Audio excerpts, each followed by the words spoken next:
Hello guys, मैं हूं दिलीप और आज हम स्टार्ट करने वाले हैं डे 29। और हाँ, आज हम बात करने वाले हैं कुछ यूनिक टॉपिक के बारे में, मतलब कि स्टोरी टेलिंग। आपको पता है, जब हमको कॉलेज और स्कूल में पढ़ाया जाता था तो वो जो टीचर होते हैं हमें स्टोरी के जरिए कुछ चीज़ें समझाते हैं, मतलब कि कोई भी लेसन हो वो स्टोरी के जरिए समझाते थे।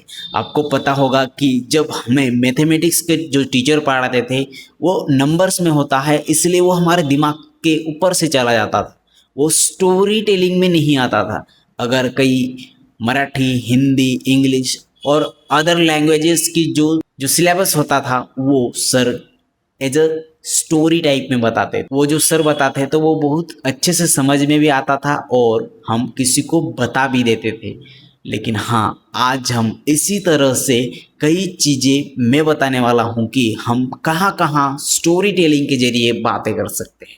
तो पहला, अगर हम किसी बैंक में जाते हैं या हम किसी कॉलेज में जाते हैं या किसी ऑर्गेनाइजेशंस में जाते हैं, किसी कंपनी में जाते हैं, अगर हमें किसी कंपनी में जाकर हमें खुद का इंट्रोडक्शंस बताना हो तो हमें किस तरह से बताना चाहिए। पहले में तो हमारा खुद का नाम, फिर बाद में मैं यहाँ रहता हूँ, उस गांव में रहता हूँ, इस गांव के इस पोस्ट में रहता हूँ, उस तालुका में रहता हूँ, उस जिले में रहता हूँ, उस स्टेट में रहता हूँ, इस कंट्री में रहता हूँ। ये सारी चीज़ें आपको इमेजिन करके बतानी है और वो आपको अच्छे से समझ में भी आएगा और सामने वालों को भी समझेगा कि आप क्या बता रहे हैं। क्या आप सामने वाले को समझा पा रहे हैं या नहीं?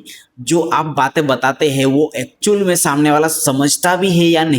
अगर सामने वाला समझता है तो आपकी बातें सामने वाले को अच्छे से समझ में आ जाए और वो आपको अच्छे से रिस्पॉन्स भी देंगे। अगर मैं आपको अच्छे से बता नहीं पाऊंगा तो आप मेरी वीडियो को स्किप करके आगे चले जाएंगे। इसी तरह से अगर आप कहीं पर जाते हैं और कहीं पर कुछ बताते हैं तो आप क्लियरली बातें करें, क्लियर कम्युनिकेशन करें, क्लियर वर्ड में बोले कि आपको क्या करना है और आपको क्या चाहिए। अगर आप कहीं लेने गए हैं, आपको कुछ बताना है, आपका कुछ प्रपोजल है, आप क्लियर तरीके से सामने वाले के आगे रखें और फिर बाद में उसका रिस्पॉन्स लें। क्योंकि जब आप वो चीज़ें बताएंगे तो वो सामने वाला भी सुनेगा, आपको रिस्पॉन्स भी देगा।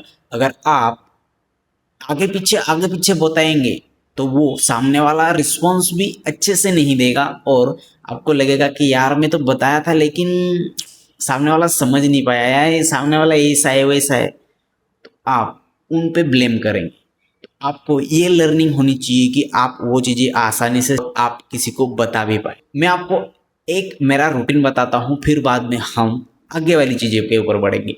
जैसे ही सुबह होती है तो मैं सुबह उठता हूँ, फ्रेश होता हूँ, फिर बाद में मैं जिम में जाता हूँ, जिम करता हूँ। जिम होने के बाद मैं मेरे रूम पे आता हूँ, फिर बाद में फ्रेश होके आराम से नाश्ता करके फिर बाद में मैं पढ़ाई करने के लिए कॉलेज और लाइब्रेरी में जाता हूँ। और कॉलेज और लाइब्रेरी कंप्लीट होने के फिर बाद में मैं ऑफिस में आता हूँ।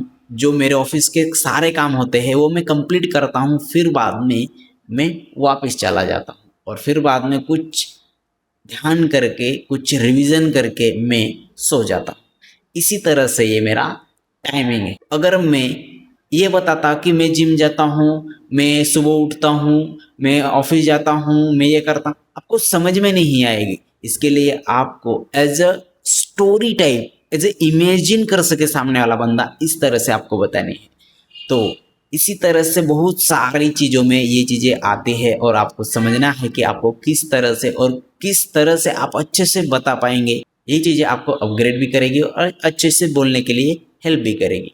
इसी तरह से हम कुछ यूनिक वीडियो लाते रहेंगे। और हाँ, मेरे चैनल को सब्सक्राइब नहीं किया है तो प्लीज़ करके आप कर लीजिए, क्योंकि मैं इसी तरह से कुछ यूनिक टॉपिक पे वीडियो बनाता रहूँगा। और धन्यवाद, हम मिलेंगे नेक्स्ट वीडियो में।